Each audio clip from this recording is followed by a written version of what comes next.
For the next 11 or so minutes, I'm going to take you through the process of how I turned this buffet I already painted into a faux wood creation.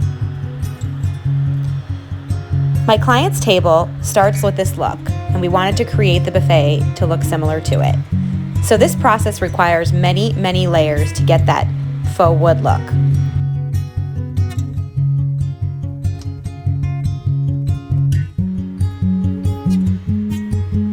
I began with a base coat of white chalk paint, which I applied in a haphazard pattern to create a base of texture. Let it fly in this step. If you're a precise paint inside the lines kind of painter like me, you may actually find this technique is quite liberating. Once dried, I began applying my stain in long, even strokes. I'm using General Finishes Pecan. It's a water-based stain. The transparency in this stain color allows the variation in texture to show right through, which is exactly what I'm looking for.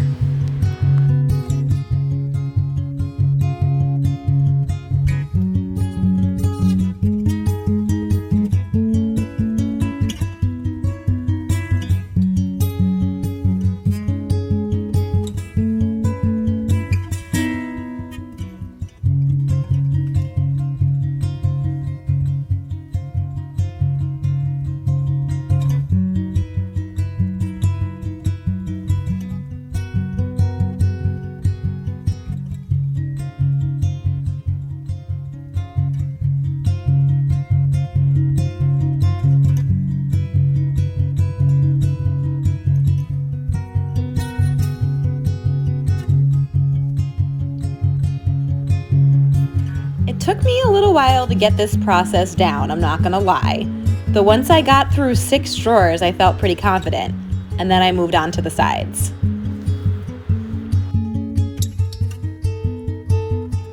The next step is when it all starts to come together, painting. So as you see, I took my Dixie Belle flat medium and a spray bottle. I'm using Caviar black paint and coffee bean, and I'm blending them together across the drawers.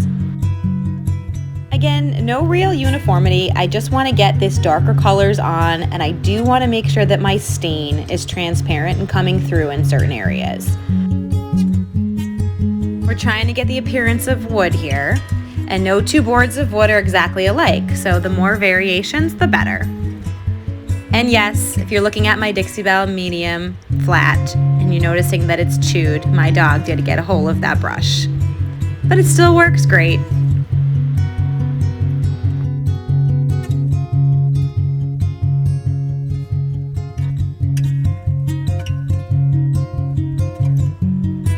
I did go back through and repeat the steps on a few of the drawers that didn't have just enough texture. Moving to the sides, it's mainly the same process, but our faux wood grain movement changes to a vertical orientation. I wanted darker areas around the edges and the stain to peek through. So I went forth and stippled and blended throughout, spritzing with water until sections felt just right.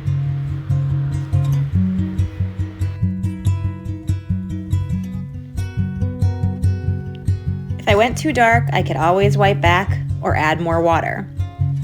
To reveal more stain, I even let the water drip in places. And some of my brush strokes arc to simulate the router lines in my client's table.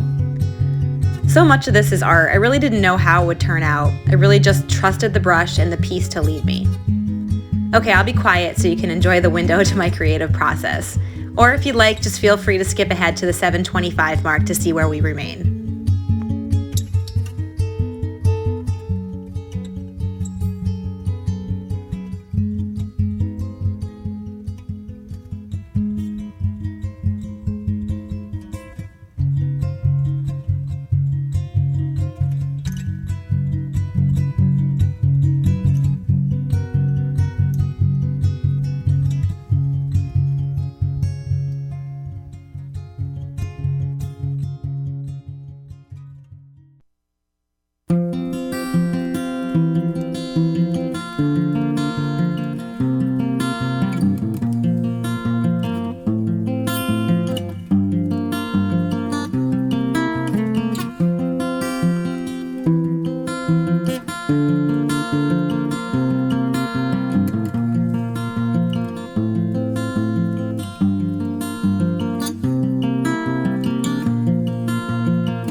Once the paint dried, I lightly sanded with 220 grit to bring out the high points in the texture.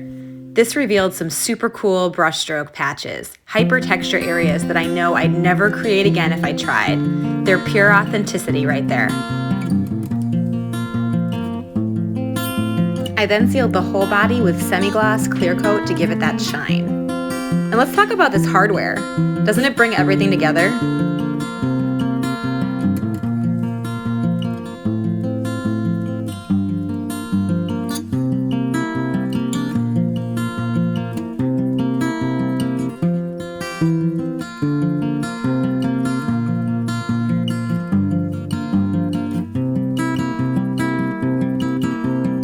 And now there's nothing left but the top.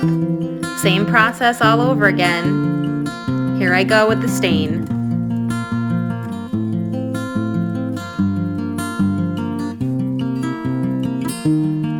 And instead of brushing the paint on, this time I used my faux wood graining tool and made a faux wood grain, and then brushed over the top of that.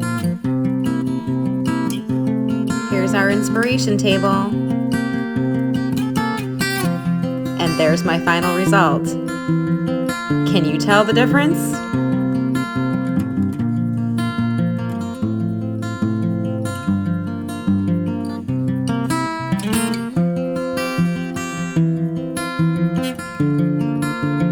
There is so much visual interest in this piece. Depending on the time of day, it throws a different display of color and depth. Its layers of texture and rich, deep tones are classic and timeless. And we achieved it with stain and paint.